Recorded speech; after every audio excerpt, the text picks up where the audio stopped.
The first speaker this afternoon is Dr. Sitambile Mbite. She's a political scientist with 14 years of experience in academia, civil society, and government, has a PhD in international relations from the University of Pretoria, and as she informed me this morning, she's now a free agent. She's a tenured lecturer, but she is now looking for new missions in life, and certainly the UNSC reforms could be one. So let me turn to you, Dr. Mbite. African nations have long argued for a reform of the UNSC and for the need to have an African voice on the famed horseshoe table. Could you share with us the 2 or 3 convictions that inform the continent's view? And could I also ask you to elaborate on African Union's official view on UNSC reforms? Thank you very much. I hope everyone can hear me. Thank you to the President of the UN General Assembly, Dennis Francis, to Samir for inviting me to be here, Permanent Representative of India, all dignitaries here, ladies and gentlemen. So in response to that question, there are 2 kind of main convictions that inform the African continent's view on Security Council reform. The first one is that, as I think we all agree, the Council is not representative of the world's people. Although nations from the Global South make up more than 2/3 of the UN's membership, the Council only represents 8% of member states. When the UN was established in 1945, it had 51 members, and only 4 African countries were represented at the San Francisco Conference, Egypt, Ethiopia, Liberia, and what was then the Union of South Africa. And the African states, particularly Egypt and Ethiopia, were concerned already about the composition and the powers of the UN Security Council. Egypt, for example, was very concerned about the consequences of the veto, and the representative in those discussions from Egypt said, and I quote here, "Permitting any power, great or small, to sit both as judge and jury in its own case does not contribute to building worldwide confidence so necessary to the success of a plan for world order." And we're certainly living through that currently, nearly 80 years later. For Africa, about 50% of the Council's meetings and 70% of its resolutions concern African conflicts. And yet Africa does not have a permanent seat, and we only have 3 non-permanent seats that rotate amongst the regional blocs on the continent. And so there's an historical injustice here. That is about representation and about democracy. The second concern of African states is that the nature of global threats and the definition of international security have changed dramatically since 1945. And the Council must be adapted to enable it to respond to these new challenges. Indeed, earlier this year, in February, Mozambique, during its presidency of the Security Council, convened an open debate on the theme on peace and security in Africa, the impact of development policies in the implementation of the Silencing the Guns initiative. And what the aim of this event was to facilitate a deeper understanding of the contribution that socioeconomic factors have in promoting social cohesion, peace, and stability, and conversely in triggering conflict, including the resurgence of unconstitutional changes in government in Africa and beyond. And so for African states, the UN Security Council's very narrow frame of security in terms of issues that affect the P5 more than anyone else, has maintained an exclusion of the issues that are important to African states. So small arms proliferation, development, those issues that should be more prominent in the agenda of the Council are a concern to African states. So the AU view of reform is set out in the Ezulwini Consensus and the CERT Declaration of 2005, and basically calls for Africa to be represented in all decision-making organs of the UN, particularly the Council, and the proposal is for Africa to have 2 permanent seats with all the prerogatives and privileges of permanent membership, including the right of veto, as well as 5 non-permanent seats in total in an expanded council of about 26 members. And African states, in principle, are opposed to the veto, but they argue that for as long as it exists, as a matter of common justice, it should be made available to all permanent members of the council. To this second question about what the tensions are amongst African states around the reform process, I think there certainly have been, over the years, tensions between big players on the continent, particularly Nigeria and South Africa, which at least from external observers would be the two obvious candidates for an expanded permanent membership of the Security Council. However, there are many other regional powers that could also be there: Kenya, Algeria, Ethiopia, Senegal, Egypt. However, despite these tensions, the principle of African unity is sacrosanct, and I think that Africa has been the region with the most consistent position on UN Security Council reform over the last 20 years. And I think that this unanimity and this solidarity, I think, gives the African Union and Africa in general a greater influence in the negotiations on Security Council reform, and that could be a real asset to any eventual discussion. And I think and I'm going to end here, that the diplomacy of elected African member states in the past decade, I think, illustrates how that solidarity might be effective, has been achieved, and could be effective in an eventual discussion on reform. A few years ago, there was an institutionalization of an informal caucus among the Council's 3 elected African members, referred to as the A3, and the aim was to promote the positions of the AU in UN Security Council debates, particularly on the continent. And we saw the A3 uniting also with St. Vincent and the Grenadines in 2020 to form an A3+. So really creating a collaboration and solidarity between Africans from the continent and the diaspora, and making very serious interventions on African issues, including the conflict in Ethiopia, in the DRC, and really effectively taking the lead on African issues. And I think that these kinds of informal practices, these informal changes in working methods that have been implemented, provide a seed, I think, for further reform of the Council. Thank you. Dr. Mbite, I'm going to come back to you in the second round with a question on the capacities and willingness to take a position on the horseshoe table, the responsibilities that accompany that. And of course, your assessment of how Africa has voted in the last 2 years, from Ukraine to the Middle East, and what does that signify in terms of an African position on world affairs? So that's just 2 thoughts for you when we come back to you in the second round. Let me now turn to our next speaker, Professor Oliver Stunkel, with the School of International Relations at the FGV Brazil. Oliver is a political analyst and someone who's been studying Brazilian foreign policy, world order questions for the longest period. He's a non-resident fellow at the Carnegie Endowment in Washington, D.C., and with the Global Public Policy Institute in Berlin. Several books from Oliver, including The BRICS and the Future of Global Order, and the Post-Western World. In fact, he has a blog, if I remember by that name, Post-Western World, How Emerging Powers Are Remaking Global Order. Now, Oliver, Brazil has been one of the main proponents of UNSC reform. Having studied Brazilian policy over the years, what do you think would form the contours of an agreeable, if not an ideal framework for a reformed UNSC? And just a subsidiary question, India's G20 presidency made a real push for multilateral reforms.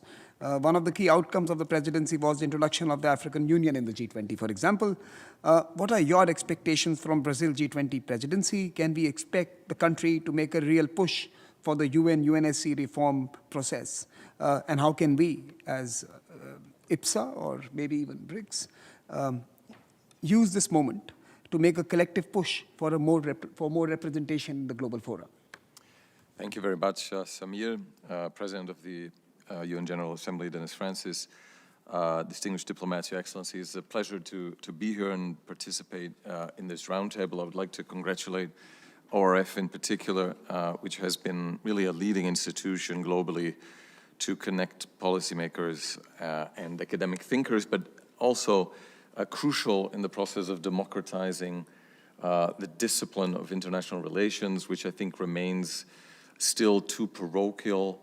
We still tend to focus on a specific spectre of history.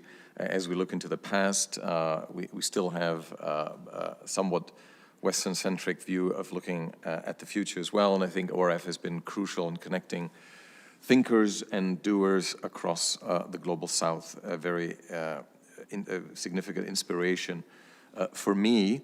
And coming to your question, I think India has, from a Brazilian perspective, been, of course, quite active and successful in involving a large number of different stakeholders during its G20 presidency. And I think Brazil will certainly aim to do something similar. It has purposefully asked to take the presidency of the BRICS grouping a year later in order to focus fully on its G20 presidency. So to use a short expression, there will be all hands on deck as Brazil will seek to really utilize the G20 to shape the public discourse. President Lula has been an enthusiast and supporter of the G20 from early on. The focus will be on sort of three key issues. I'm, of course, not representing the Brazilian government, but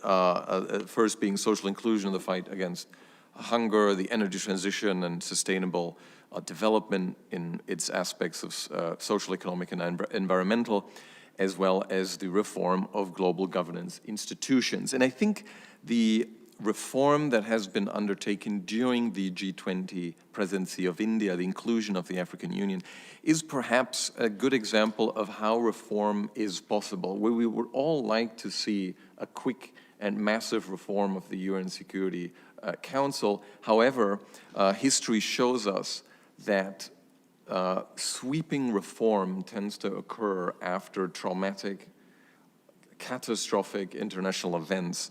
And when you look at moments of transitions of order or fundamental change, like the Peace of Westphalia, or the Congress of Vienna, or the creation of the UN, those occurred due to a generalized sense that things had collapsed. And we don't have that sense yet. And so the question is reform possible at a moment when there is a sense of crisis, but it's a creeping crisis, and it's not the sense of crisis that came about during World War II. So I think the challenge is to pursue and achieve reform in the absence of that. We cannot wait for something similar to happen, that when in the past we've had meaningful reform. And I think that the G20 in and itself, which transformed after the financial crisis, is actually a good example of how, even though this is in a different area, and peace and security, of course, more difficult, how reform can come about. Because we are, in many ways, in what some call a polycrisis, a complexity of unprecedented scale. The number of conflicts currently taking place in the world is the highest in 3 decades. The Oslo Institute for Peace counts 55 wars, including 38 countries, the highest in decades. The number of people who died in wars is also the highest in several decades. And the average length of wars is increasing. So the wars today are, on average, if we take all of them, more than 10 years, whereas a decade ago there were still 7 years. So we're clearly failing, and the challenge is to produce a sense of urgency without going over the cliff.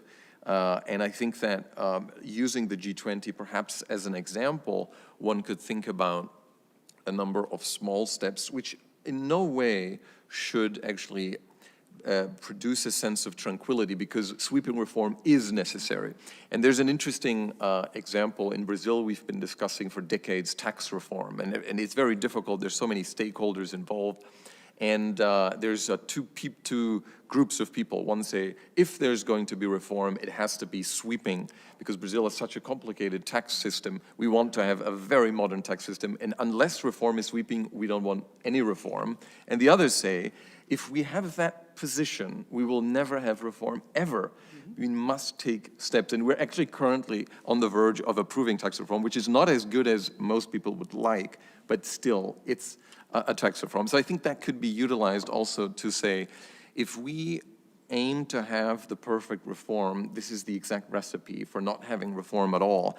And that's why I think innovative proposals like the capacity of the UN General Assembly to override a veto with a 2/3 majority are actually quite interesting proposals, because they do, they basically sidestep this inherent difficulty of, the question, should new members of the UN Security Council have a veto or not? So this would be perhaps an elegant way to overcome the difficulties that membership reform inherently poses as we face this problem of the frozen composition of the Council. So I don't need to go into the details of why reform is necessary. We all agree on that. We've just heard how the number of members has quadrupled since the creation of the UN.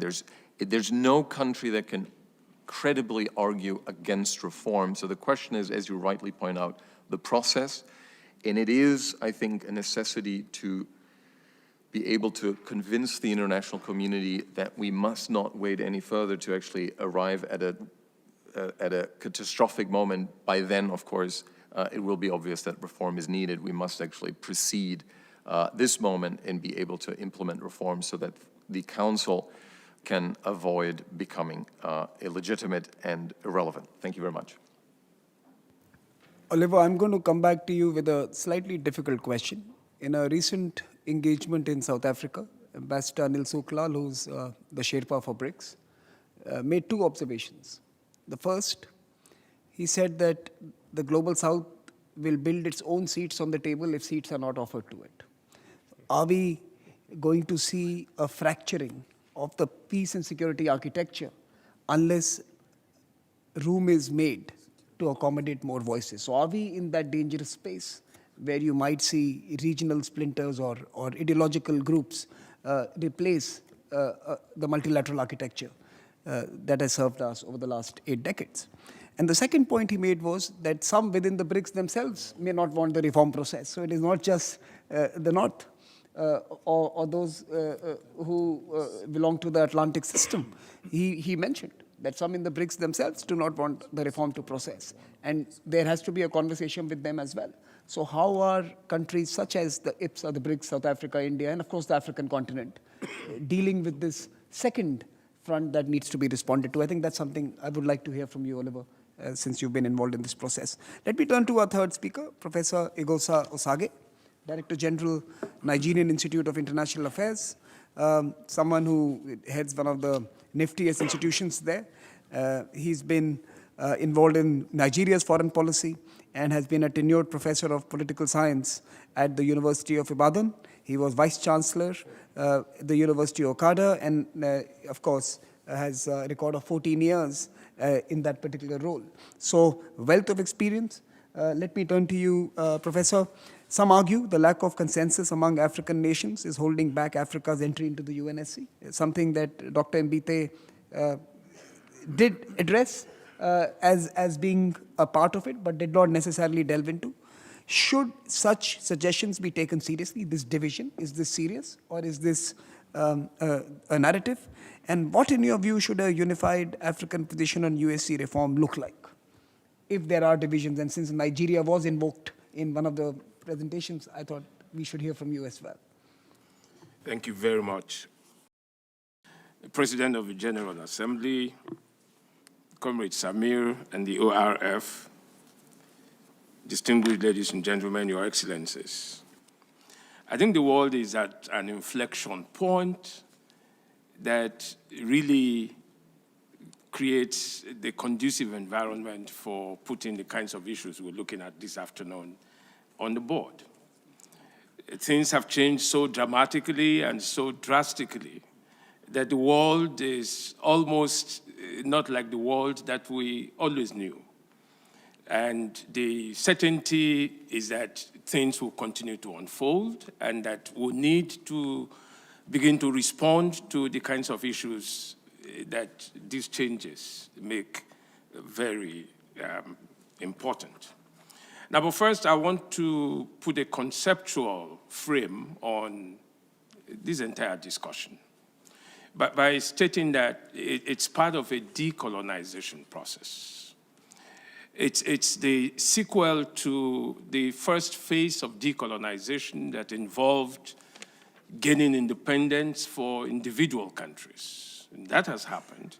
And that's what necessitated the first attempt at reviewing the makeup of the UN Security Council and other institutions in 1965. Now, the second phase of decolonization requires the decolonization of the global power structure. And that's where we are today. Because the independence of those individual countries cannot be complete without a deconstruction of the colonial structure that defines the global power structure. And that's the sense in which I think, we need to address all of this things.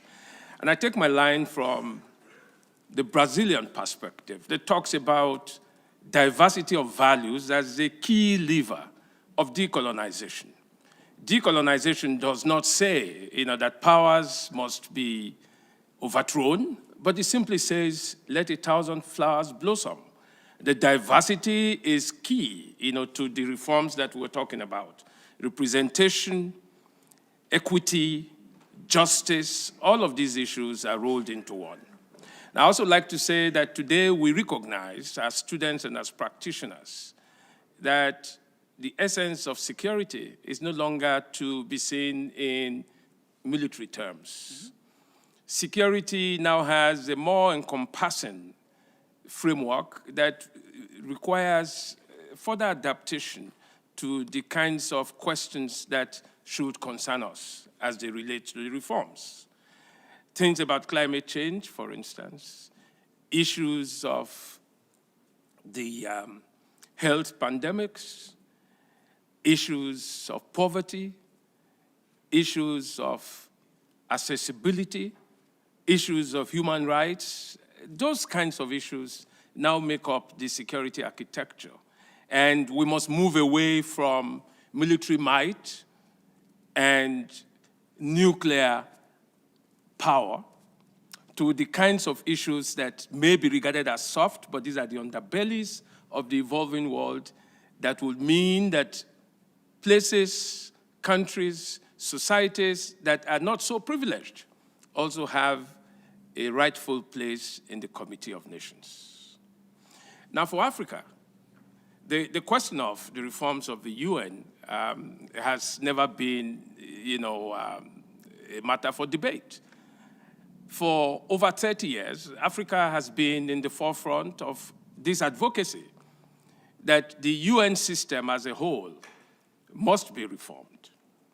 That, for instance, when we think of the pen pushers in the UNSC, and the fact that it is those pen pushers that have monopolized more or less the critical committees of the UNSC in terms of peace and security, in terms of peacekeeping operations, for instance, it has been virtually monopolized by France and so on.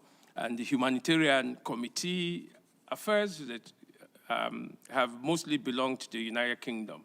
These things need to be reviewed so that we can, all of us, have a wider context for putting issues on the table. Africa, as my sister comrade has said, is very definite on what it wants. The Ezulwini Accords very clearly stated Africa's position, that we should have 2 permanent representatives on the UNSC. and that Africa's non-permanent representatives should be increased by another 3 to make it 5. And the point, of course, is that Africa sees itself as an integral part, of all that has made the world safer for everyone. But Africa has done that at a great opportunity cost. That all of those contributions have only resulted in catastrophes for Africa. And how would you have a continent that has been at the receiving end of such catastrophes and yet has not been given the opportunity to have a voice even in the determination of its own matters? This is not something that is peculiar to Africa. It's a matter for the entire global South. Now, my specific question is, what I've been asked by the compare is it true that Africans are not able to arrive at a consensus on, who should be the African representatives? On the outside of it, that appears to be an issue, but the truth is that Africa is the continent of consensus building. And consensus building is very key to the traditional values that Africa upholds in all of its ramifications. And you would find this, manifest in everything, which is why the African Union in the Eswatini agreements has said, if Africa is accorded that right of place to have 2 permanent representatives, the determination of who the representatives will be should be left to the AU, to Africa. And that means that, Africa does have its own modalities for arriving at such consensus. And therefore, it's not something that, would be outside of Africa to determine. So potentially, yes, we can say that there is such an issue, but Africa has the capacity to resolve it. I think that, specific countries have been mentioned. And the professor who started this whole discussion has alluded to the fact that there's South Africa, there's Nigeria, there's Egypt, there's Kenya, there's Senegal, and so on. But the African advantage is the fact that Africa has contributed in no small measure to strengthening multilateralism as an instrument of decolonizing the global order. And that decolonization requires very active participation. And Africa therefore says it is not enough to have an expansion of the membership of United Nations Security Council. Whatever is the privilege that accrues to any permanent member must accrue to all other members that are also incoming, without exception. And the veto is one of these ones. So I think, Mr. Moderator, the point about the African consensus should not be any matter for concern at all. Africa has proven that consensus is what it teaches the world. It is possible to do so, and Africa has said, give us the 2 permanent representatives and leave us to make our choices. Thank you. Thank you for that compelling intervention. Let me turn to the final speaker on the first round, Dr. Nand Bardwale, manager of the Diplomatic Academy of the Caribbean, Institute of International Relations, the University of the West Indies, Republic of Trinidad and Tobago, someone who studies Caribbean engagement with the world, someone who helps develop capabilities and capacities within the diplomatic cadre, and someone who's a lecturer who also trains methods in IR in his day job. A large mandate on advocacy, on capacity building, on skills, and on teaching. And he brings that to bear in his intervention. And I'm going to ask a question to you. You have recently sent us, sent the Observer Research Foundation an essay that we are publishing tomorrow. In that essay, you have expressed some frustration with the ongoing intergovernmental negotiation process. Can you share some of your frustrations with us today and also elaborate the position of the Caribbean on the process, and perhaps a larger extension of the L69 position on the IGN process. All right.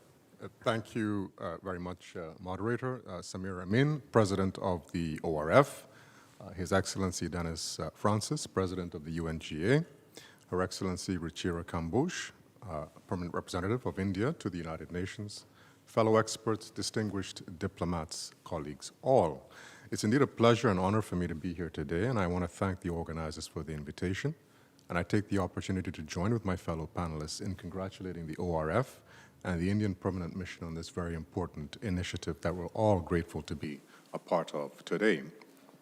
So I want to begin with the observation that it is now apparent in respect of the seemingly intractable Gaza and Ukraine wars, whose wider effects reverberate not only regionally, but internationally, that the bill for the slow rolling of United Nations Security Council reform has in fact come due. These conflicts, which raise the ante in terms of global insecurity, have virtually sidelined the UNSC. It has just experienced yet another institutional setback. In recent days, a resolution aimed at dialing back hostilities in respect of the Gaza war was scuttled, exposing the extent of the dysfunction therein. This, as the world is in the throes of a multipolar international order in the making, a geopolitical variable that, among a confluence of other variables, is increasingly foreclosing the UNSC P5's impetus to consistently accord with Security Council's mission. It is also the clearest signal yet that the UNSC is being set up to pay a price for the resultant forfeit of great power engagement, which has seemingly gone the way of the dinosaur.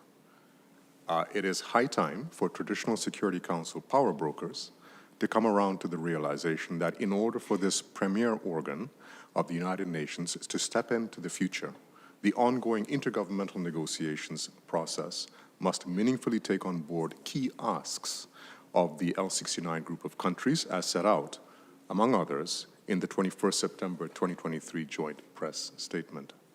Broadly, as we're all aware, UNSC reform is taken up with the following fivefold issues. First, membership-related categories. Second, the veto that the respective P5 members hold. Third, regional representation. Fourth, what an enlarged Security Council engenders on account of size, not least regarding its working methods. And finally, the relationship between the UNSC and the UNGA.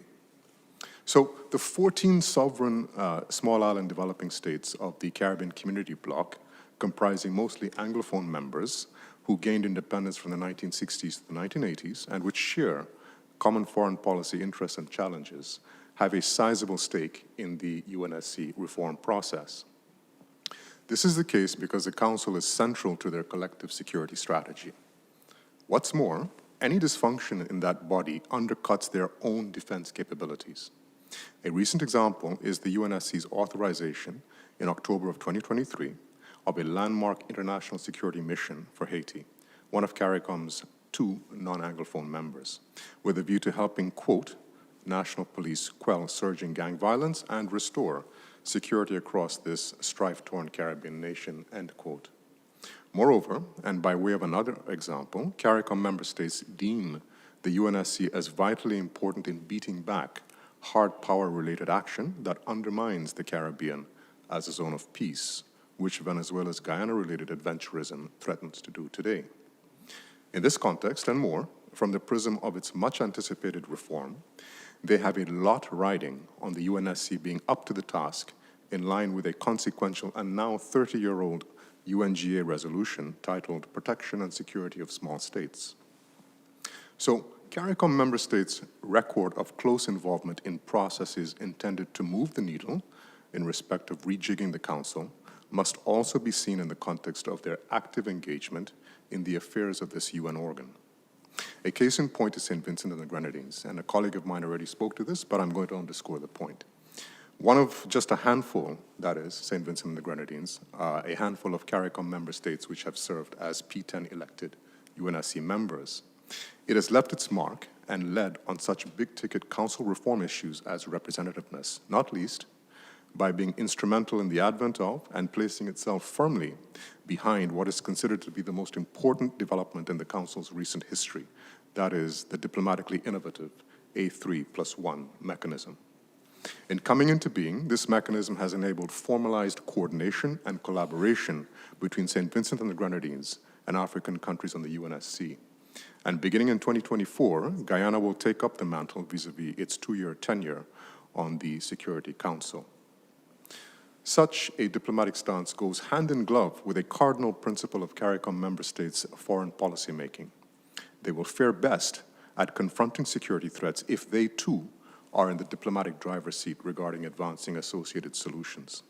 This thinking has in fact led to St. Vincent and the Grenadines, for example, at this very moment, leveraging its pro tempore presidency of the Community of Latin American and Caribbean States, or CELAC, for the period 2023 in the service of high-level diplomacy on the Guyana-Venezuela border controversy.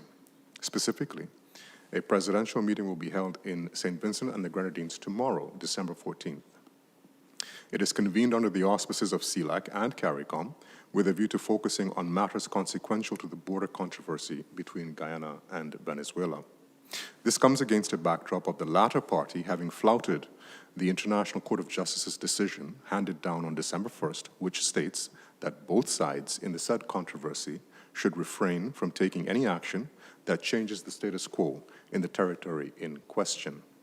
Caracas's saber-rattling compelled Georgetown to take up the matter recently at the UNSC with, to quote the Prime Minister Gonzalez of St. Vincent, recent events and circumstances attendant upon the border controversy, end quote. That is, those occupying the attention of CARICOM heads of government at a recently held virtual meeting. In short, Guyana, and by extension CARICOM, are currently confronted by a live security-related threat to sovereignty and territorial integrity or political independence emanating from Venezuela. With regard to its territorial claim of the Essequibo, Caracas is now menacing anew. Georgetown sought immediate relief from the ICJ, which is presiding over the case of the Guyana-Venezuela border controversy, even as the UN has traditionally kept tabs on the matter. All told, the reality of the relatively small size of the respective CARICOM countries, which are no match for larger counterparts, makes, and I underscore this point, an effective UNSC, another underscore here, the paramount issue in their collective security strategy. So in conclusion, in establishing the UN nearly 80 years ago, fitting of the moment, on paper, the international community put the anarchic global system on an international peace and security footing.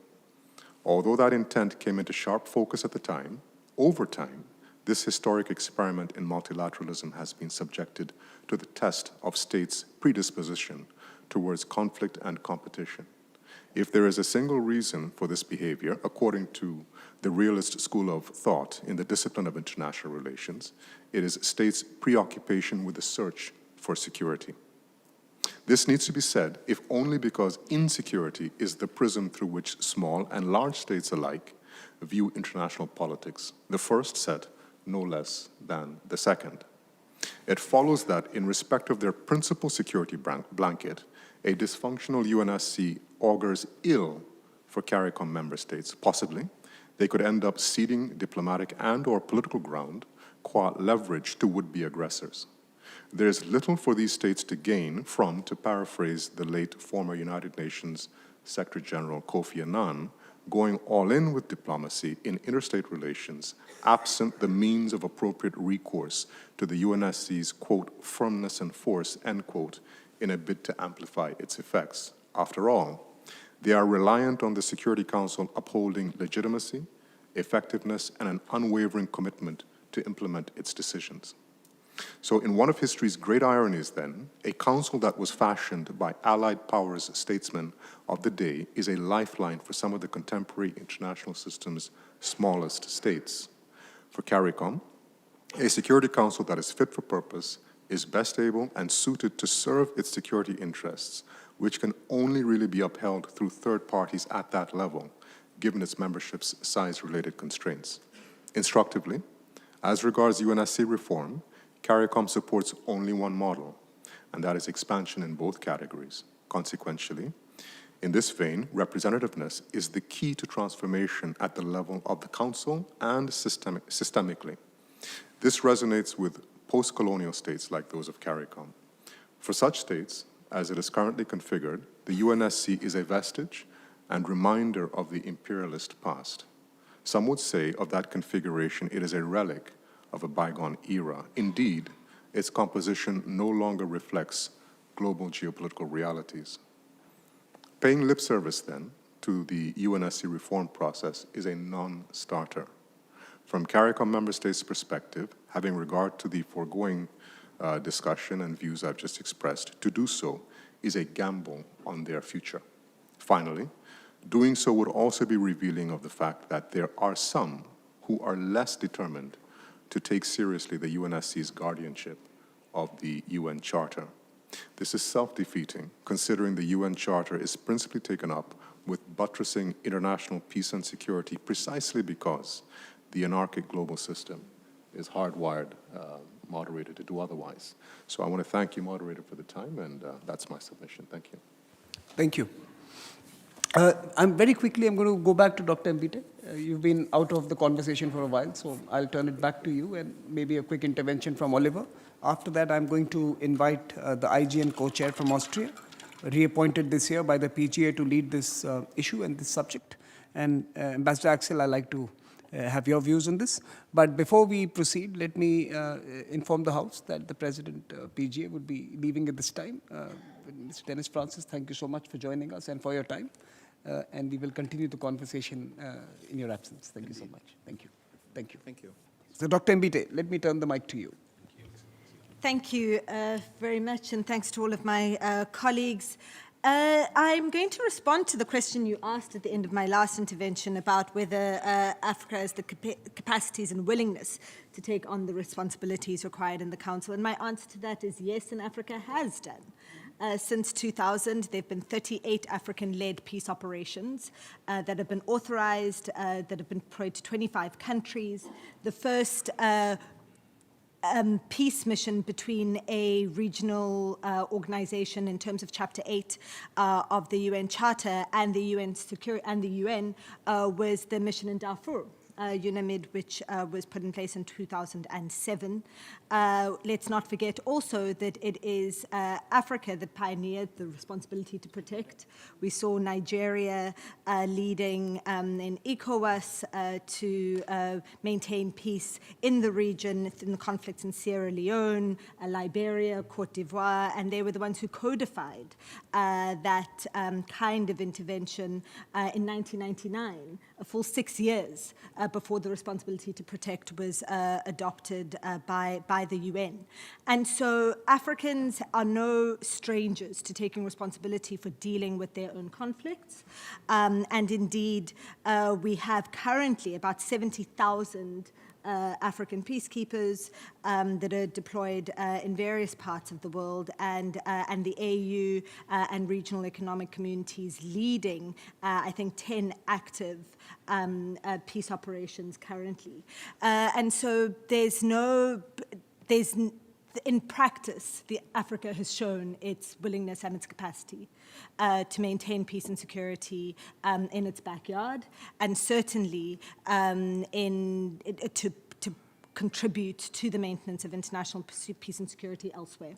On the second point about African voting patterns in the last 2 years, and I think particularly here, it's about African voting on resolutions related to the Ukraine and currently the crisis in Palestine. I think that and we had an interesting debate about this last night, but Africa's position, or the majority of African states' position of kind of strategic non-alignment is fully consistent with African approaches to big power politics over the past 50, 60 years. And I think what we've seen in terms of the inconsistency in approach to the Ukraine and to Ukraine and to Palestine in the past couple of months from the Western powers, I think only reinforces and proves true the concerns that many African states have had over the approach of certain big powers towards these conflicts. Thank you. Oliver, can I turn to you? Sure, thank you. I think you refer to possibly new institutions, and I think you're absolutely right. I've, of the past decade, doing my research, asked myself, in which circumstances do parallel institutions emerge? They emerge at a point when stakeholders outside of the system have a perception that the existing system no longer serves their purposes, no longer capable of producing adequate global public goods. This is how IPSA emerged after the turn of the century, after G7 countries had invited IPSA countries, and there was a perception that this was largely pro forma and not sort of, they weren't actually participating in all the discussions. And BRICS, in a way, also turned into something political as based on a perception that the existing institutions, particularly Bretton Woods institutions, were no longer capable of reflecting the new realities of distribution of power. And actually, the sort of first attempt by BRICS or the key success by BRICS in the early years was to promote reform of Bretton Woods institutions. It hasn't been complete, so the World Bank and the IMF, particularly the leadership positions, aren't yet globalized as they should be. I think we can all agree on that. But voice reform did take place.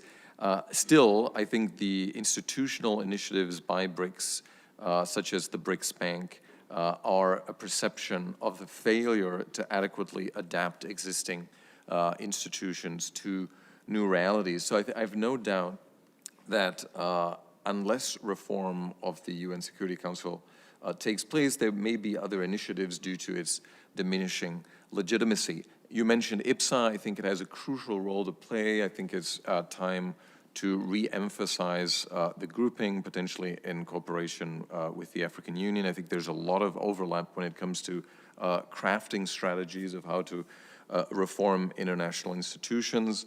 And I think that perhaps the sort of outgoing, or the former Indian presidency of G20, and now Brazil, I think there's a lot of connections between the two, along with South Africa. I think this would be a terrific opportunity for those three countries to take the helm again. Thank you. I'll come to my colleagues in a bit. Let me turn to the floor now. I'll start with Ambassador Axel, but let me just inform all of you that please turn on your mic if you want to intervene, and someone will come to you with a mic. I also want to alert Professor Tijani that I'm going to come to him in a bit. I'm going to pull you in, sir, in a little bit. But let me first turn to Ambassador Axel. Thank you so much. Thank you, Samir. And thank you, Ruchira, so much for bringing us all here together. It's really, and thank you to the panelists, of course, and for the presentations we've heard today. Extremely interesting. I think anyone who has been following the IGN process through the past couple of months, if not years, at least in the past couple of months, since Ambassador Albanai from Kuwait and myself, we have been doing this, we have really tried to open up the discussion. IGN is a member state-driven process by definition, but we believe that it is very important that the member states also hear from the outside world, from think tanks, from civil society, from academics, because we basically need all the good advice that we can get. We've been working on this project for so many years. It's been a very slow process. It's been a process that has not resulted in any actual factual change in the Security Council, and therefore we are deeply, deeply in need of brilliant ideas from the outside, and I really am very grateful to what we've heard today. We've also heard, I think, in the IGN process, a lot of convergence around the idea that the Global South voice in the Security Council need to be strengthened. And therefore, it is also excellent that we have this opportunity today to hear the voices of the Global South from the outside, from the think tank community, also bring in their ideas and their input. So thank you, first of all, really very much for this opportunity. And I can also tell those of you who are engaged here in New York in this process that Tarek and I are already thinking now about another open house where we will also organize something similar where we bring in outside voices into the debate. This whole question of Security Council reform has, of course, been a long-standing approaching that I would agree with Oliver's saying that if you look at the historic development of international organizations, dramatic and fast change usually only comes after collapse, after a total crisis, and that usually leads to change. In this case, yes, I think the analysis that the collapse in a way is a slow one, is too slow to really get us into an emergency modus where we immediately look for solutions. That results in this dragging on. But what I think we all agree on is that the reality in our world today and the composition of the Security Council in the Charter, the distance between those two has become extremely large. And there is thus a tension, I think, between the composition, the structure that the Charter foresees, and the world that we live in and that we see every day also in the news. And therefore, there is this tension, and I think if that tension, if that difference between reality and the institutional mechanism becomes too large, that eventually leads to either the system becoming obsolete or the emergence of alternatives. I would be a bit more skeptical about the real efficacy of alternative regional structures simply because the Security Council does have, with its Chapter 7, considerable legal possibilities that I think in our world today will be difficult for regional organizations to shape. But perhaps, especially regarding Asia, for example, I would be interested in you, Samir, if you would see the possibility of something similar with these powers to really engage in a peace and security crisis could emerge in Asia as a regional body. That would be interesting to see if we have the possibility. In Africa, we have the AU, which has considerable possibilities there. But in Asia, I think at least the existing structures that are there, I think have no comparable possibilities as Chapter 7 enables the Security Council to have. In any case, one question that I would like to pose to all of you, because one of the core problems that we have in this process is that member states' positions are by now cemented. And we have had over many years hearing the same positions from states and groups of states coming in. And we are hoping very much to nudge these into movement. There has been some movement, but that movement has been very difficult and slow, even on the process, even the question of webcasting some of the sessions that we now have and the creation of a repository. It took time because there's a general strong hesitancy among the member states for actual change. We have the Summit of the Future coming up now. This is a real opportunity for us. What I would like to hear from you from the outside, how do you think we can get member states not to always expect the others and call for the others to change their position, but to actually start thinking about changing their own position? Thank you. Thank you so much, Ambassador. Can I request others to come in at this stage? Professor Tijani, you want to come in?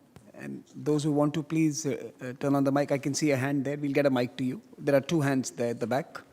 But Professor Tijani, let me turn to you. I just want to put two cautionary words as an African political scientist. One is to be mindful of rumors concerning tensions or division between South Africa and Nigeria on this subject. It's an old gimmick of the powerful to divide and rule. There is no position I have seen from any Nigerian official concerning that there's a fight between Nigeria and South Africa on this subject. But it's it makes easy reading that there is a battle. We like battles, I suppose, but I think the real issue is that Africa is united concerning this matter. I am not saying that people cannot say that people can write anything, but I just want to caution this kind of approach. Next is to also say that in the current configuration, and I'm very happy that there's, again, a notion of Summit of the Future. I have always said, I always like it when we say Summit of the Future, because we are hopeful that there's a future, which is a good thing. But to also not put too much on what to expect from that summit. The current divisions in the House must be tamed for us to really put something meaningful on the table. And this is a responsibility not only for powerful states, but for all of us. It's very easy to blame the rest, but I think we all have real responsibility to make this place work. I like the idea of subsidiarity, but it's also a caution. We should always give space to the United Nations more than we do others. We have to work harder to reach consensus while we are practical concerning subsidiarity and related discussions. Next, I will also say, personally, the real contention really is the veto. If there is no mechanism to override veto, we can divide the assembly all we want, we can have any numbers, but one individual country simply stopping the rest of us is what is unacceptable. Now, we can debate, if we wish, whether we should have the veto in the council or it is the assembly that can also do so. These are details we can look at. Let me stop here and really thank all the panelists and the speakers for really getting us here. And India, our sister did well to get us here. It's always good to have fresh perspectives. Thank you very much indeed. Thank you so much. Let me turn to the PR of Sierra Leone, the Africa Group, C10 lead on UNSC reforms. Maybe can I have your intervention, sir? Thank you so much, Chair, for the floor. Allow me to really extend our thanks and appreciation to the permanent mission of India and together with the L69 for really convening this all-important roundtable discussion. I agree with the IGN co-chair, the permanent representative of Austria, on how the open house format in the IGN has been helpful to really hear voices from outside of the member states on the issue of reform. And I believe this roundtable is also really critical and important. We all agree that there's urgent need for reform of the Security Council. This is to ensure that the Council is legitimate and effective. I think the distinguished panelists have made this point, so I do not need to repeat this argument, but also noting very well the paralysis which we've seen that the Council is entangled with. I really want to make 2 points, and perhaps to preface those 2 points with reinforcing what has been said by 2 of your panelists, so Dr. Mbete and Professor Osagie, but really just re-echoing what has been said by the permanent representative of Nigeria, and this is on African unity. I think the point has to be made that Africa is united on this issue. We have the Azuni Consensus and State Declaration. The substantive position of Africa in the Common African Position is solid, and I believe all member states from the African Group, the African Union, are fully behind the Common African Position.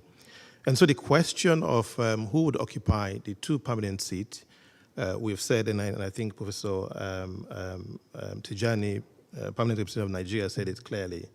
It's premature because it's really driven at the objective of divide and rule. Essentially, the Azuni Consensus is clear on the approach. Professor Osagie really spoke about that. Consensus building is a hallmark of the African Group, and this is underpinned by the principle of solidarity. So we're sure when we really get there, who will come up with the two African representatives on the basis of solidarity and consensus building. So the first point I really want to make, and that really is underscored by representation and representativeness as needed in the Security Council. But first, let me, on behalf of the C10, really thank the L69 for their continued support of the Common African Position. I think this was really stated very clear in the concept paper, and we've seen this throughout the IGN process, and the African group really remains grateful for this unwavering support. The underlying question of representativeness really goes to the objective of making the Council more effective and more efficient, and it can do so by being representative of the present global realities. In this, the C10 and the African group made the case that one of the things in which we can do to really shift the balance when it comes to the reform of the Security Council is to ensure greater representation of the Global South. So a lot of intervention really touched on the issue of expanding the category of membership in both permanent and non-permanent, so that's one point. But there's an additional point, and this has come out clearly in the co-chair's revised element paper as a reflection of a general convergence of the member states of the United Nations, and that is for the historical injustice that has been meted out to Africa to be remedied.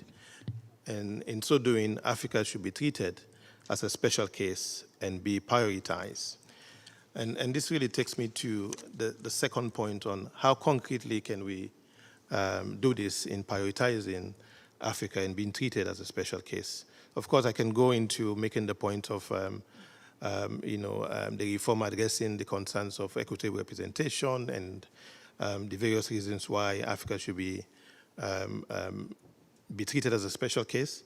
But in essence, I think one of the more concrete steps will be to ensure that we do not just pay lip service to the support for the Common African Position and usually the mantra of African solutions to African challenges or African leadership.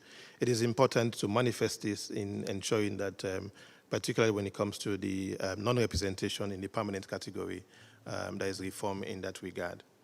Now, I go to the point of the Summit of the Future and what contributions that could be expected in the IGN process.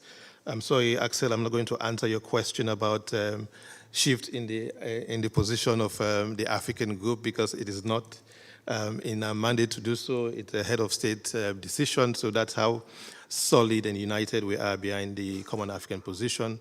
But one of the things that we will be putting forward is to ensure that the rectifying the historical injustice is really underpinned in the Summit of the Future process and the Pact of the Future, because as you have rightly reflected in the IGN, this is a point of general convergence.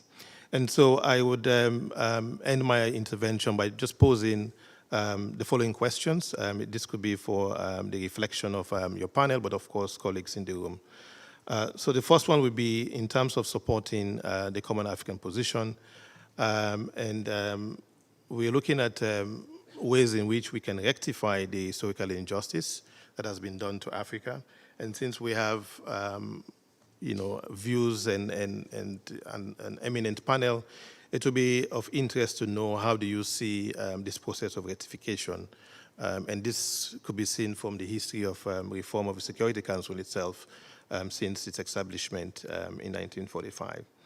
The second would be to really hear a bit from the panel on the ways in which we can agree on frameworks to address the divergences that we have in the process. I think we've been invited by the co-chair to try to modify or reformulate our positions, but then it would be good to hear from our panelists and their views on this. And finally, I think the important issue will be how we address the implications of Article 108 and 109, especially the need to have the complete P5 support and charter review when it comes to the reform and an amendment. I was wondering if the panelists have really given consideration to this and the views that you were expressed in this regard. I thank you for the floor and really thank the Permanent Mission of India and L69 for this engaging and enriching discussion. Thank you. Thank you. Can I now request perspectives from Brazil. The DPR of Brazil is with us. And can I request you to join us? Thank you very much. I'll be brief, I hope. Just to thank L69, especially India, for bringing us together and for the fantastic panel that could be assembled here. Obviously, we all know how difficult this issue is, but I will mention just one aspect that Oliver mentioned and Axel commented on, which is looking at the past, how very important institutional changes happen. And I think we all agree that they normally happen after shocks, crisis, collapses of a given order. And as Oliver said, and I think we all agree on that, we don't want to go there. But there is a scenario that I think, and I to some extent hope, that is the one we find ourselves in if we can't make a decision timely, is that the order collapses by irrelevance, that it collapses by the absolute incapacity to act. And to some extent, this is even more dangerous because when an order collapses by war, you know that the instruments are not there. Whereas when an order collapses by irrelevance, because it died of incapacity to act or irrelevance, then the world finds itself in a situation where it thinks that it has the tools, but it does not have the tools. Obviously, in these cases, we can always count on raw power, raw exercise of power, to manage in a way or another the situation. The problem is that when this happens, the issue of legitimacy and legality will not be there. I mean, legitimacy and legality will not be there, and this will further complicate the use of power. So my point is, although we certainly disagree on many aspects of the reform, we must at least agree that it is urgent. And the problem with this, I finish, Axel, although we certainly are very grateful for your efforts of speed up a bit the process and make it happen, the problem is that, as we know, there will be no possibilities of countries or groups of countries changing their positions unless there's a true negotiating process in course. This is the result of the process, not ex ante. So my hope would be that regardless of the substantive positions that any country or group of countries may have, that they converge on the need to put the process, to set the process in motion. And it's a very long process, formally and politically speaking. So again, if we could, as a result of the Summit of the Future, at least agree that it is urgent and that we should really discuss and negotiate it, I think we'll have made very substantive progress. Thank you. Thank you so much. Let me now turn to Professor Jennifer Trahan from the New York University. Let me bring someone from outside of the formal process to share their thoughts. Thank you. So I commend the mission of India for hosting this very important discussion. I'm a professor at NYU and also convener of the Global Institute for the Prevention of Aggression, and I'll just make a quick intervention.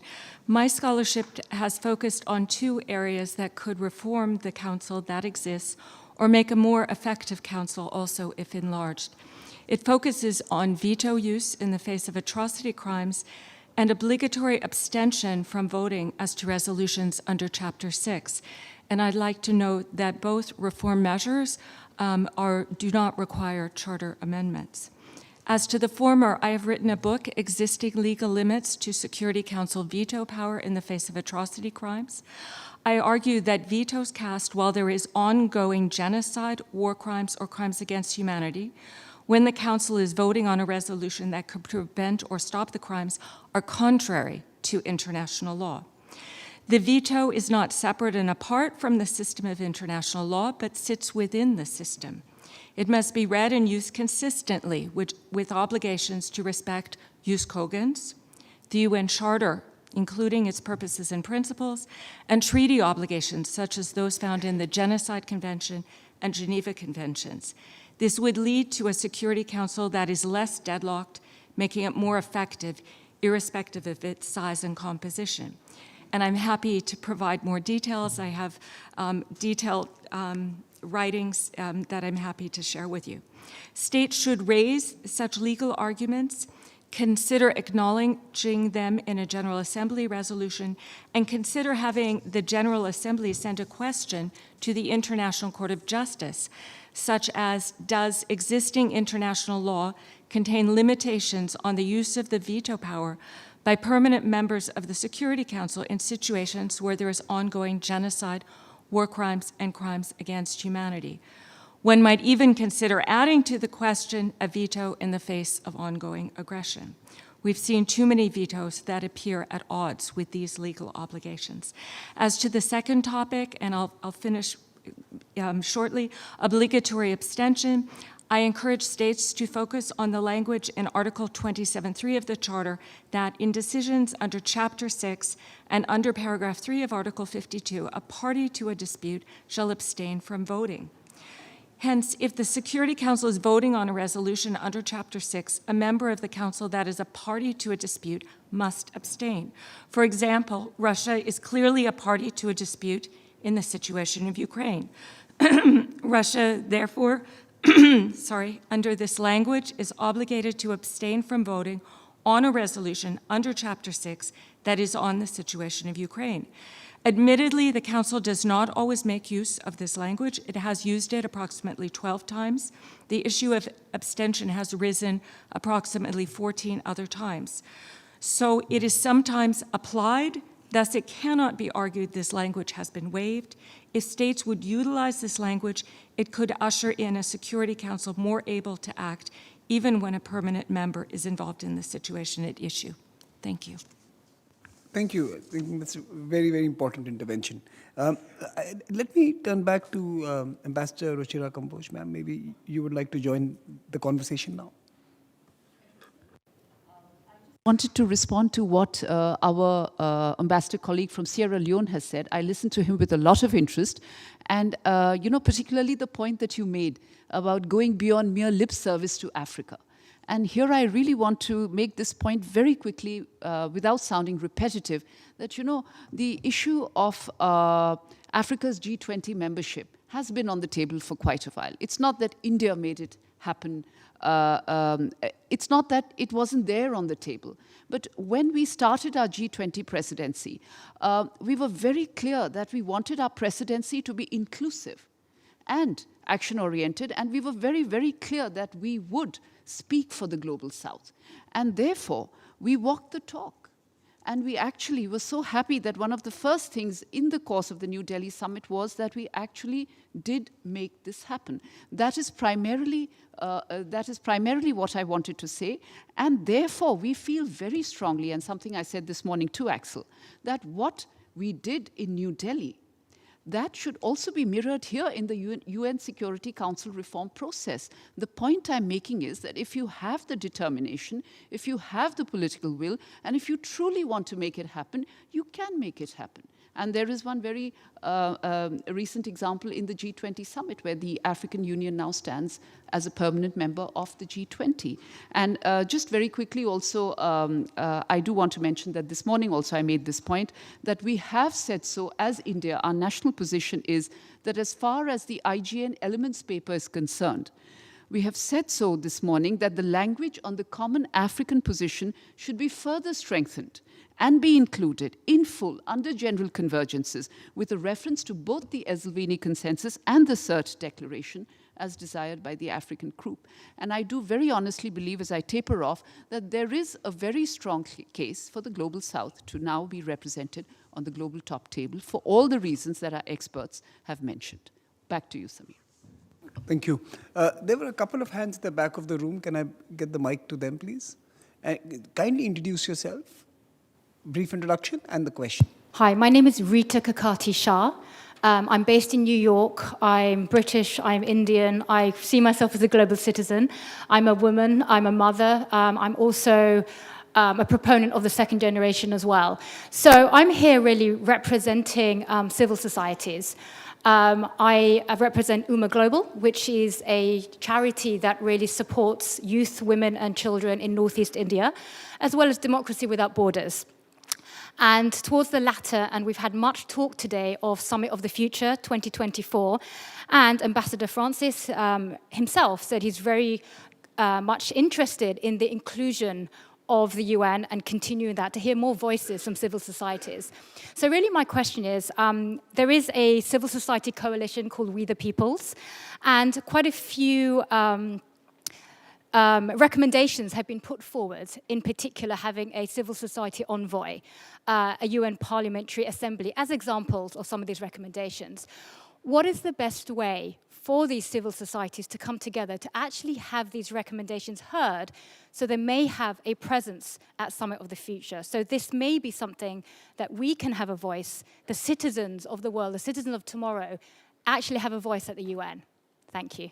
My name is Mihir Desai. I've been in the New York area now for over 20 years, born and raised in India. My question is, in terms of reforms, when would it be possible for the UN Security Council to start preventing wars from happening? Okay, that's quite stark, but on point. Any other questions from the audience? Yes, I can see a hand here. I'm a director of a research center based out of Florida, and I'm an academic with a specialty in South Asian history. And I see that the Global South has always been delegated to what I consider the waiting room of history. And the UNSC reform is actually breaking from that waiting room of history to move into the future. Right? Now, we act as we believe, in the sense, India does not have a permanent seat at the UNSC because it's seen as a country that has a Hindu rate of growth that is yet to catch up to the West. And it is actually a repetition of an older system of prejudice and bias that started with the Western idea of civilizing what is now the Global South, then a difference between the first world and the third world, and now here we are, right, where we are told through euphemisms that we are not yet ready for a seat at the table, right? How do we build consensus among ourselves so that we can provide a unified voice and earn a seat at the table? Thank you. Yoshida, you wanted to come in. When we last met for this discussion, the world was grappling with the consequences of the Ukraine conflict, and now the challenges of the Middle East conflict are before the world. And in both these instances and even more, the Security Council has failed to fulfill its responsibility of maintaining peace and international peace and security. The SG had to invoke Article 99. Clearly, as you mentioned, is the process designed to fail? Should the countries in the Global South and others who are for reform come up with an alternative process or talk about an alternative process, method, or route to ensure that there's some concrete outcome before the Summit of the Future next year to take this process of reform forward? Because clearly, India, the most populous country in the world, an emerging economy, among the largest economies, not sitting at this table permanently, the African countries not being represented. So there's obviously something very, very wrong. But what are the alternatives? What other methods can the countries look at to take this process forward? Thank you. I'm Malika Kumar, a teacher by profession, a learner by passion who believes in cooperation. I teach at Sri Ram College of Commerce, University of Delhi, heading the Office of International Programs, and I'm also the vice chairperson of International Cooperative Alliance, a committee of cooperatives in educational institutions. I thank you for the opportunity. The deliberations by the panelists were very insightful. One of the panelists mentioned about emergence of parallel institutions promoting global goals, producing global public goods. So my question is, what is your say about shared economy enterprises and community organizations like cooperatives who promote peace and stability, which is the UN agenda, and have contributed to inclusive and sustainable development, particularly when I come from India, which represents the largest cooperative movement in the world? Thank you. So we have one more hand, and then I'm going to turn back to the panelists. Please, last intervention. My name is Krishna Chaitanya. I also represent the civil society. I run a foundation in India for education, job opportunities, healthcare, and I'm also a deals professional here in New York. we hear a lot about equitable representation all over the corporate world, right? Like that's the buzzword, like ESG today, and felt like that is what is missing in the Security Council, right? So how do we essentially represent the right population? Like, because end of the day, United Nations is like collectively every citizen of the globe. And Ambassador actually ran the Vasudhaiva Kutumbakam messaging across, but that's the element which is needed in the Security Council as well, right? And also, secondly, having the parallel platforms is not negative in my perspective, because if not this, then there will be something parallel which is for the greater good as well, right? Thank you for the opportunity. Great. So I'm going to start from the left-hand side now. And I'm just going to quickly refresh your memories on some of the key questions that have been posed to the top of the room. There are rigid positions. Parties have cemented their stands. How do we get them to budge? There are questions on the process and how do we come up with an innovative way of taking this forward. There's a question on vetoes and how do we handle that, like someone mentioned, that privilege or the curse of having that available.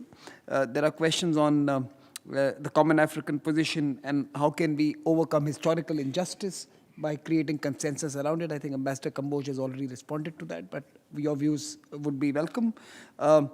Questions on what could be the frameworks to manage the divergences and how do we get the P5 to agree to the efforts that are underway. Of course, a very interesting point, do we even have a consensus on the urgency of reforms? Or is it only urgent for a few and the rest believe this to be a nice afternoon exercise once every few months and nothing further?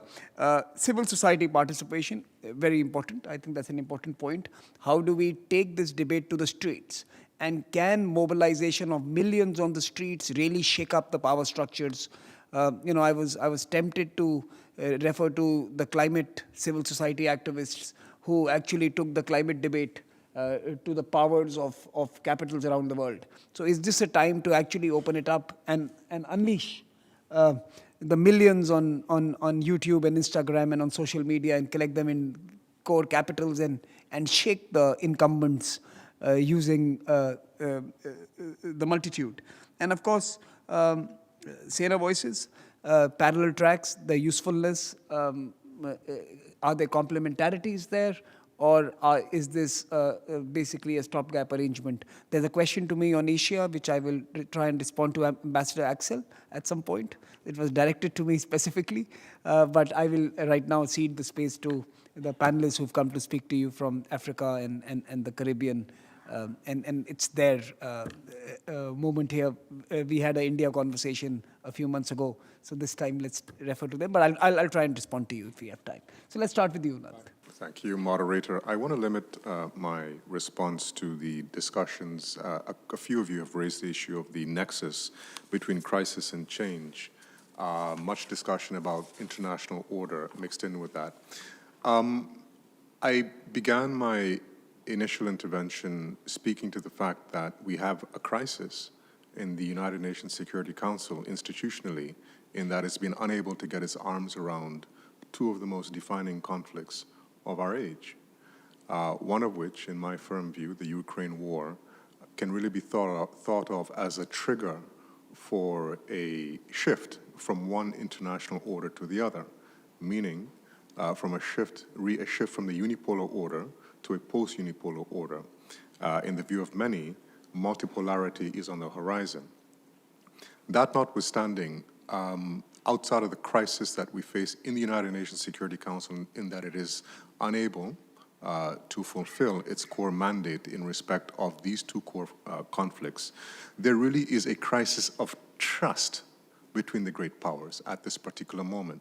So we can think about crises, as a couple of you have mentioned, in the context of change, re-institutions, the Second World War, and the extent to which the Second World War was a catalyst for the United Nations itself. And we can think about crisis in that context. But there's a crisis of trust currently, re the great powers. And that, to me, is an important enough point for us to reflect on how we think of crises in the context of how our institutions, our global governance-related institutions work. And currently, they are not working on two of the most defining conflicts of our era. So I just wanted to quickly make those remarks, and I will perhaps return to some of the others once I've given my colleagues some space to respond. Thank you. Doctor.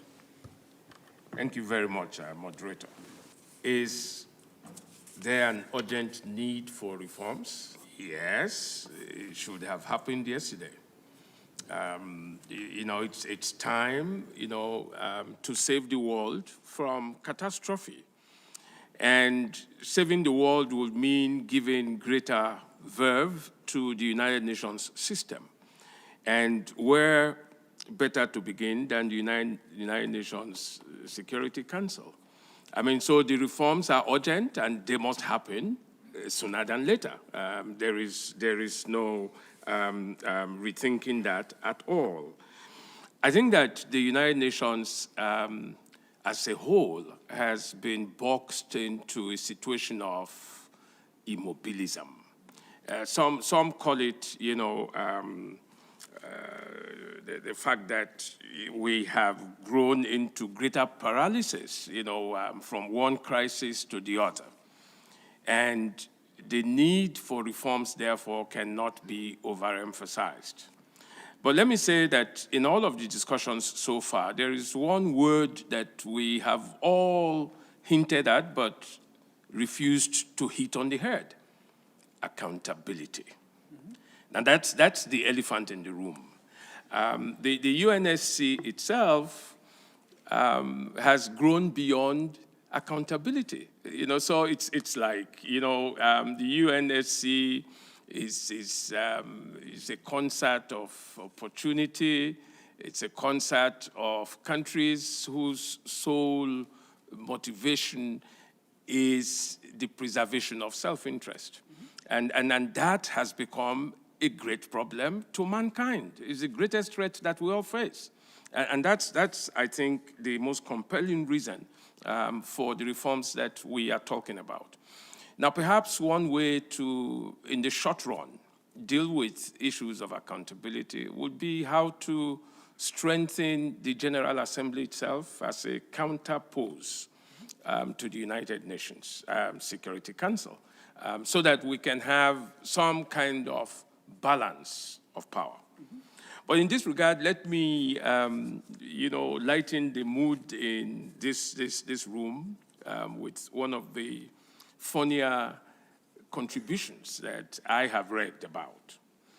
The possible fear that, the Global South has been so, enmeshed in matters of positive neutrality, non-alignment, and, sitting on the fence, that if you give them the opportunity to get into the Security Council, you might end up with people who are so highly moralistic, but will not act at all.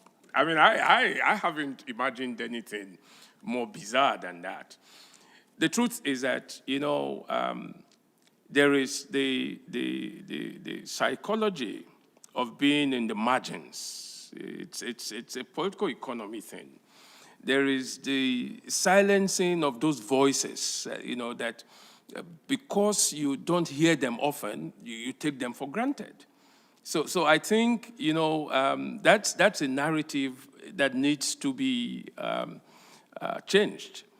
Because whether it is India or Brazil, or it is Nigeria or South Africa, all of these countries have proven to be very decisive, at critical points in human history. And without a doubt, we are not going to simulate crisis situations to imagine what would happen to these countries in the event of such eventualities. So I would say that.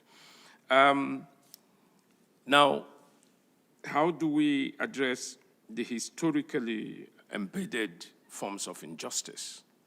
Now, that's the major question for all of us. And I've said that decolonization is the whole process that we are driving at, decolonizing the global power structure. We need to decolonize it. And I think that, doing so in the UN itself tells us about how we regard the UN as the epicenter of multilateralism. Now, that is where even the ordinary voices need to be heard. And the African situation teaches very clearly that not all countries can individually make a difference, but collectively, these countries have very strong voices.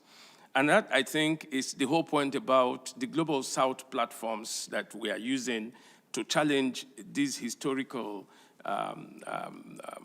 formations of injustice. And we must continue to do that. The point is, we have had successes in the past. The struggle to end apartheid in South Africa was one such struggle. And what finally won the day was the fact that the Global South was unrelenting. And all of the things that needed to be done, those things were done. And the UN was pivotal to that whole process.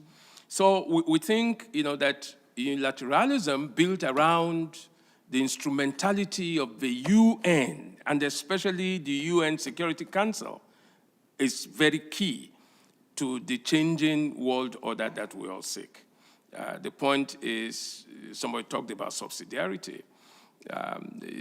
To subsidiarize in that sense would not be to dilute the UN, effectiveness. It's actually a response to the neglect, by the power structures within the UN. So we must see things, in the true perspectives of, where they belong. And I think that this whole debate, must be carried through and through, and the voices from civil society and the other non-state actors must come in very fully and strongly. Thank you. Thank you. Oliver? Yes, thank you. I agree with what has been said before. We are at a crisis of trust, of credibility. There's a leadership vacuum. We're transitioning towards multipolarity. The government of Brazil and several of its leading thinkers have referred to benign multipolarity. And I think that reform is absolutely essential to show that multipolarity can, in fact, be benign. So that is, of course, the greatest challenge of our time. I think there is a sense of urgency all around. It's virtually impossible nowadays to actually argue against reform. Now, the interesting thing is we are moving towards this poly-crisis, and reform is difficult. But as we move deeper into the poly-crisis, reform may actually become even more difficult because tensions reach a point where diplomats barely talk to each other. And we can actually see this, the amount of, let's say, from an academic point of view, the amount of academic events involving American and Chinese scholars is actually declining rapidly. So my students, and I know this from colleagues who teach at US universities, they will know less about China, and Chinese students tend to know less about the United States. So these are tensions which are actually going to increase. So we're actually looking towards increasing difficulty of tensions and of ties between great powers. So I think there is an additional urgency that if we wait another 5 years, most likely tensions involving numerous issues between great powers are likely to be larger. Considering the cooperatives, there is actually, it's interesting that since the second BRICS summit in 2010, there's yearly meetings on BRICS cooperatives. For example, there's a recognition of the relevance of that to the future of the global economy, but I think there can be a greater tension still. Regarding the whole debate about vetoes, etc., I think it's important to really focus on process as well. Samir has alluded to that, and the recognition that small steps do not preclude big steps later on. So a maximalist negotiation strategy can end up producing no progress at all. So I still think that an imperfect reform is still a reform. It's very unlikely that the reform will make the composition less representative than it is today. And I think the strategy that is necessary for us to get there is precisely the one we're seeing today. I think the countries leading this effort must turn their UN missions into activist hubs in the everyday conduct of business in the UN system, promote academic institution think tanks that prioritize the UN, that study the UN. It's, for a lot of countries, it's a challenge to produce the knowledge and the expertise beyond the diplomatic corps, and to make a powerful case of how they contribute on everyday business to global peace and security. And I think that pressure must be kept so high that at some stage reform becomes inevitable. Thank you. Dr. Mbite? Thank you very much, and thank you all colleagues for those questions. I'm going to respond to the changing of member states' positions and the UN's Security Council role in the prevention of war, and also touch on the civil society involvement. I think, and I suppose I'm a South African who was a child in 1994, and that gives me a real belief in the capacity of UN member states to change their minds and to change their positions. I think, as Prof said, it was India who placed apartheid in South Africa on the agenda of the UN in 1946, and it was global South countries who consistently, even as new countries, as newly independent countries with very tenuous sovereignty, who kept the issue of apartheid in South Africa and in Namibia on the agenda, even against the perspectives of more powerful Western countries, right, that supported the apartheid state right through into the 80s until after I was born. And it was civil society in the West that put pressure on its own, on Western governments, to change their position on apartheid. And so I think that the value of civil society activism and people's ability to change the perceptions of their government is something that we must not underplay. And I just checked now, as a geriatric millennial, I spend way too much time on social media, and there are 861.8 million views for videos on with the hashtag United Nations on TikTok.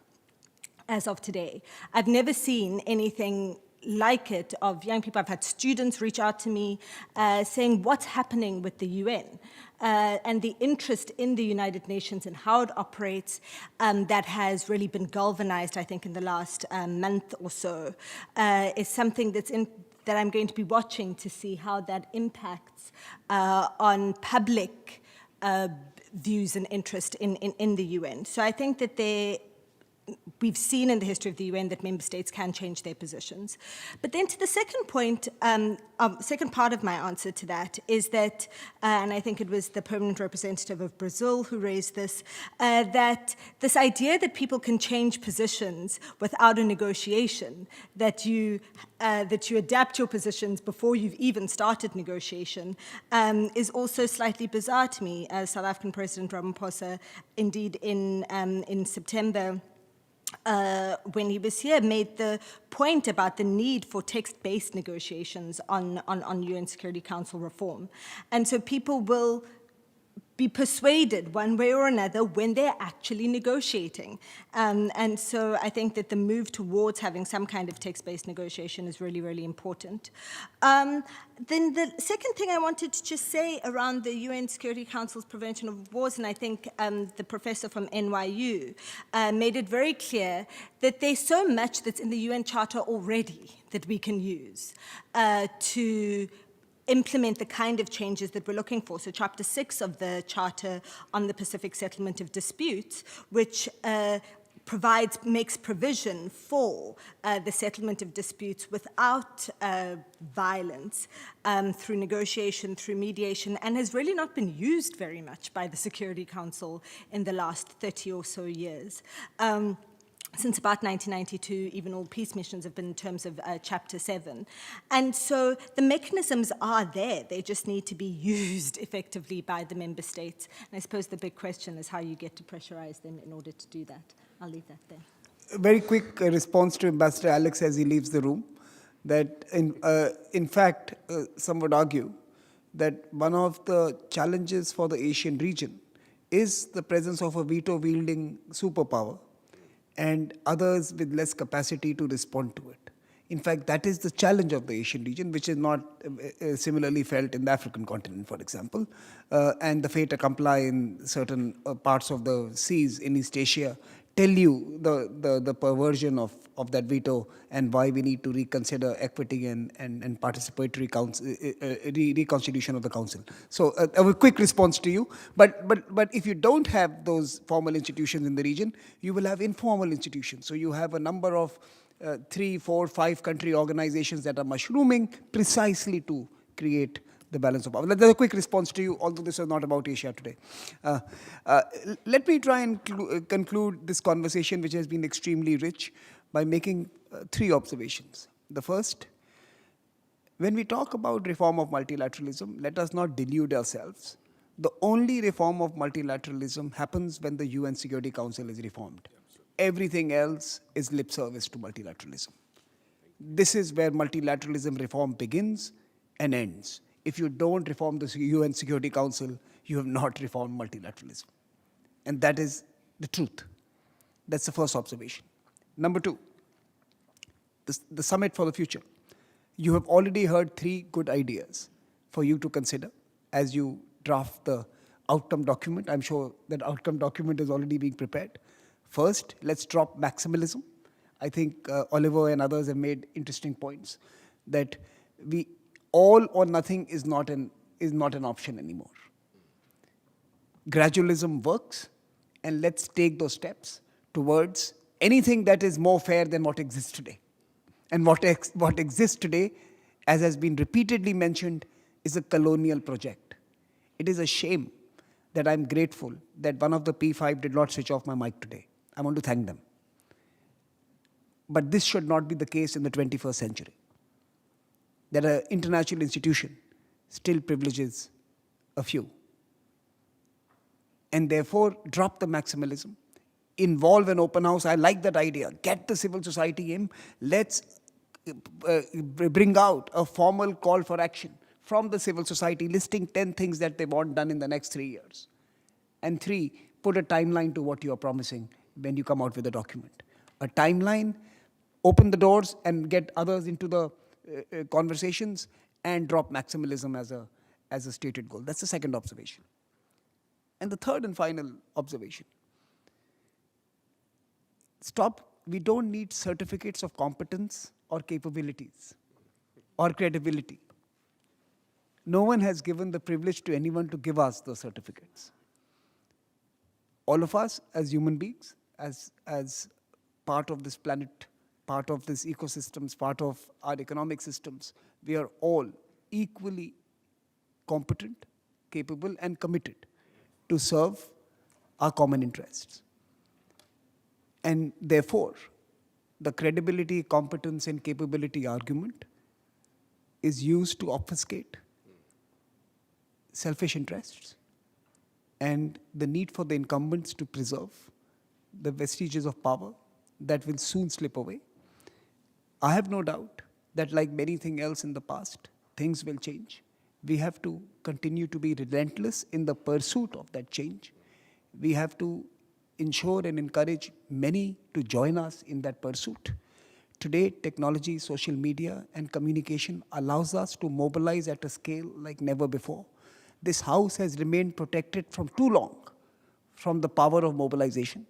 I think what we require to do as academics, as civil society, as practitioners, as ambassadors, as permanent reps of people they represent, it is time to use that capabilities to mobilize and shame this colonial institution. Thank you very much for joining us this afternoon, and we promise to be back with more. Thank you so much.